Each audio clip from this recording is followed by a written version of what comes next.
ಇಂಥ ಒಂದು ದರಿದ್ರ ಸರ್ಕಾರವನ್ನು ಯಾವತ್ತೂ ಕೂಡ ನೋಡಿರಲಿಲ್ಲ. ಕ್ಷೇತ್ರದ ಅಭಿವೃದ್ಧಿಗೆ ಅನುದಾನ ನೀಡುತ್ತಿಲ್ಲ, ಸರ್ಕಾರದ ವಿರುದ್ಧ ಹೈಕೋರ್ಟ್ ಮೆಟ್ಟಿಲೇರಿದ ಜೆಡಿಎಸ್ ಶಾಸಕ.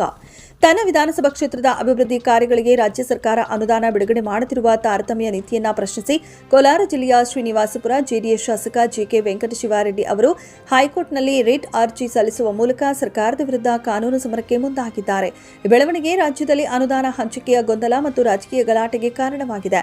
ಕ್ಷೇತ್ರದ ಅಭಿವೃದ್ಧಿಗೆ ಹಣ ಬಿಡುಗಡೆ ಮಾಡದಿರುವ ಸರ್ಕಾರದ ಕ್ರಮವನ್ನು ಪ್ರಶ್ನಿಸಿ ಶಾಸಕ ವೆಂಕಟಶಿವಾರೆಡ್ಡಿ ಅವರು ಹೈಕೋರ್ಟ್ನ ಮೊರೆ ಹೋಗಿದ್ದಾರೆ.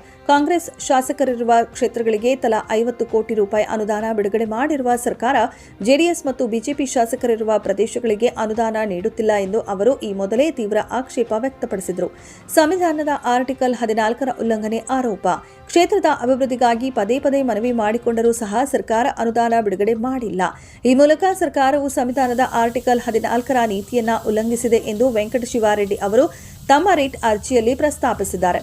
ಜೆಡಿಎಸ್ ಮತ್ತು ಬಿಜೆಪಿ ಶಾಸಕರಿರುವ ಕ್ಷೇತ್ರಗಳಿಗೆ ಹಣ ಬಿಡುಗಡೆ ಮಾಡದಿರುವ ವಿಷಯವನ್ನ ವಿಧಾನಸಭೆ ಅಧಿವೇಶನದಲ್ಲೂ ಪ್ರಸ್ತಾಪಿಸಲಾಗಿತ್ತು.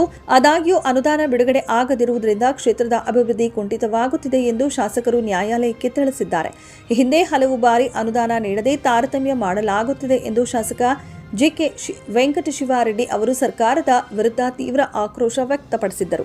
ಇದೀಗ ಅವರು ಕಾನೂನು ಸಮರಕ್ಕೆ ಮುಂದಾಗಿರುವುದು ರಾಜಕೀಯ ವಲಯದಲ್ಲಿ ತೀವ್ರ ಚರ್ಚೆಗೆ ಗ್ರಾಸವಾಗಿದೆ.